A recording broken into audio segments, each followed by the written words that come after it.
السلام علیکم ورحمۃ اللہ وبرکاتہ نحمده ونصلی علی رسولہ الکریم اما بعد۔ آج کا سبق سن لیجئے۔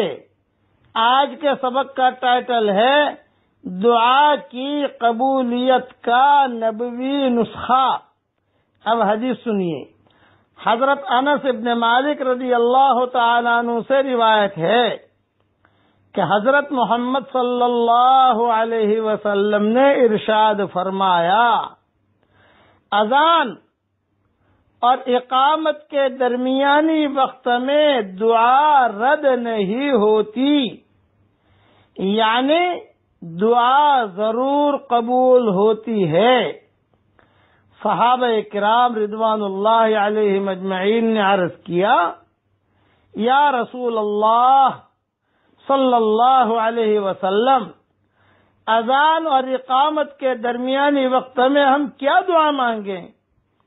حضرت محمد صلی اللہ علیہ وسلم نے ارشاد فرمایا، اس وقت میں اللہ تعالی سے دنیا اور آخرت کی عافیت مانگا کرو۔ یہ حدیث ترمذی میں ہے۔ روزانہ اذان سنتے ہیں، روزانہ اقامت سنتے ہیں۔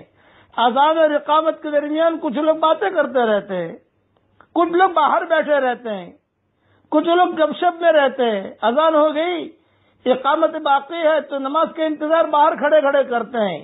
یہ نامناسب حرکت ہے۔ مسجد میں آ جائیے اور بالکل بیٹھ جائیے۔ اذان ہو چکی ہے، اقامت ہونے کا وقت باقی ہے۔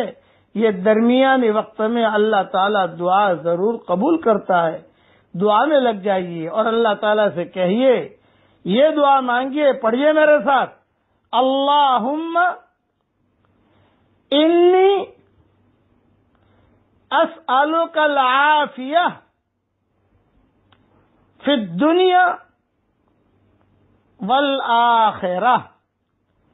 اے اللہ، دنیا اور آخرت کی عافیت تو مجھے عطا فرما۔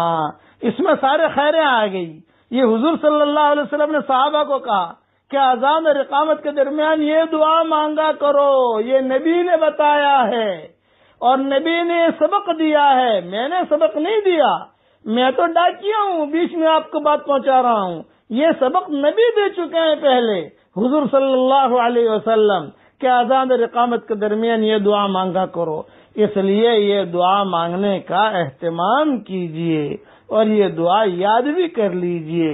اللہ تعالی ہم سب کے لیے دنیا اور آخرت کی عافیت، ہم سب عافیت عین سے کہنا، عین سے، اللہ تعالی ہم سب کے لیے دنیا اور آخرت کی عافیت مقدر فرمائے اور ہم سب کے لیے اللہ تعالیٰ ڈھیروں خوشیاں ہم سب کے لیے مقدر فرمائے۔